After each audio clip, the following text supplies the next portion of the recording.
Hi, I'm Harry. In this presentation from our Global Voice News, I'll share a classic tale. Not a famous story or a book, but a classic tale from the African American narrative. It's a story of do-gooders sweeping into poor communities with promises of goodwill, but they end up pocketing money, marginalizing residents, and fostering mistrust. This tale centers around the City of Sacramento's Summer Night Lights program. And while it's being sold as a positive building block for helping young people, and I'm sure it has done some good, my guests, Reverend O'Day, Kevin Carter, and Rebecca-Person are community activists. They say the City of Sacramento made a big mistake when awarding a $200,000 contract to Gina Abbott to operate the program in Oak Park. They feel Abbott has no real connection to Oak Park and is really a representative of the Mac Road area. As you will hear, there are allegations of budget deception, dishonesty in the recording of timesheets, unfairness in hiring, and a subjecting of youth to harsh working conditions. For some, this is a surprising story. For African Americans, this is just a repeat of a classic tale.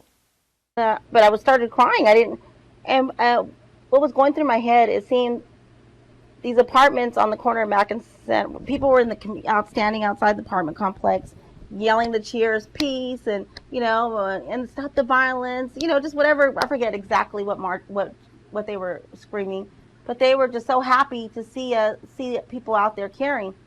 And all of a sudden, I just started, I guess, emotional that here these people are living in poverty, and we're filling the pockets of macro partnership off of our hardships in our community. They didn't leave on their own. They were terminated. Right. And they were terminated because they spoke up about what was going on. And if they were told if they spoke up that they would be reprimanded, and if they had too many reprimands, that they would be let go. And that's what it came down to at the end of the day. You have one employee that was pregnant, and she couldn't walk in the heat. It was too much for her. It was overbearing. So she was let go. The other person asked too many questions about what was going on financially with his income and what was going on with the rest of the program. So he was let go. So at the end of the day, if the kids cannot ask questions about their workplace and how things are supposed to work, and if things are not accordingly to that's working with them, especially going out in the heat and you're pregnant, then what is this we're doing? Is this about them, or is it about the people that are running the program?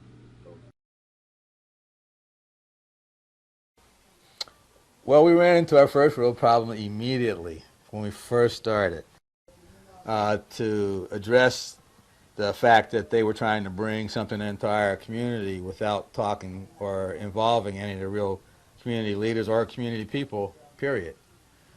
Influence. But since, we're going to work this together, then we agreed that we would have a certain number of representatives to sit on the steering committee. Now, it was supposed to be 3 of us, and always 2 of us there and 1 of us that would, interchange with the other 2.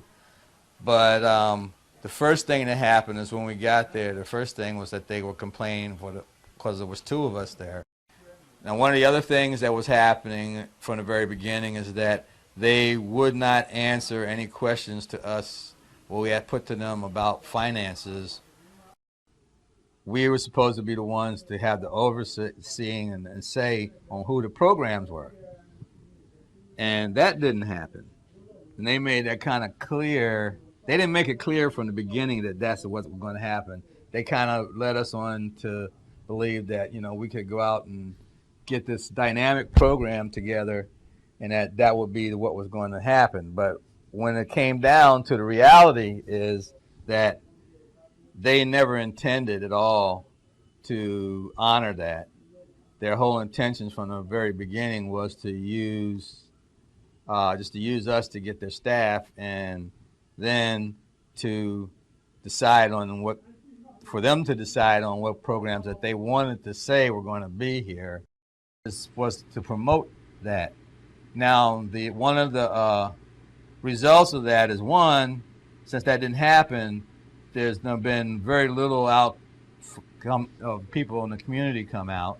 And two, the most detrimental thing I feel is that the youth squad members have been forced to go out 4 times a week in the hottest time of the day to hand out flyers and stuff in the neighborhood, and everybody knows that there's hardly anybody around at the time that they're going to be doing it.